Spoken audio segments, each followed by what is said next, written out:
काही दिवसांपूर्वी चंद्रकांत पाटील यांनी बारामतीमध्ये शरद पवारांचा पराभव करण्यासंदर्भात वक्तव्य केलेलं होतं।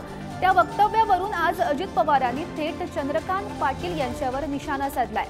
चंद्रकांत पाटलांचं वक्तव्य चुकीचं असल्याचं वक्तव्य अजित पवार यांनी केलंय। शरद पवार निवडणुकीला उभेच नाहीयेत तर त्यांचा पराभव करण्याचा प्रश्न कुठे येतो असा सवालही त्यांनी उपस्थित केलाय। शेवटी राजकारणामध्ये तराजू लावायचा असतो। काय वजनदार आहे, काय हलका आहे, काय वजनदार आहे, काय हलका आहे। आम्हाला शरद पवारांचा पराभव जास्त वजनदार आहे। महाराष्ट्रात बीजेपीचं नुकसान नाही झालं, सर्वसामान्य माणसाचं नुकसान झालं। काढा ना इतिहास, 33 महिने काय महाराष्ट्राचा विकास झाला। हे महाराष्ट्राचं नुकसान कोणी केलं? पवार साहेबांनी केलं।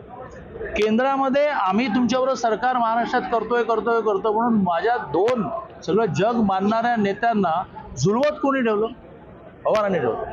पण आज मला त्या पवारांचा हिसाब चुकता करण्याची संधी मिळाली आहे। आम्ही चंद्रकांत दादांना म्हणालो की दादा तुम्ही आपलं पुण्यामध्येच बघा काम, मी काय असेल ते बारामतीत आमचे कार्यकर्ते बघतील।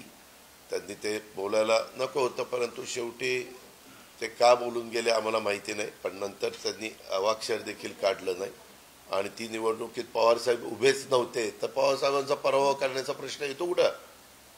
साहेब उभे असतील तर ना, उभे कोण होते? सुनेत्रा पवार, सुप्रिया सुळे। त्याच्यावर पराभव या दोघींच्या पैकी एकाचा होणार आहे ना।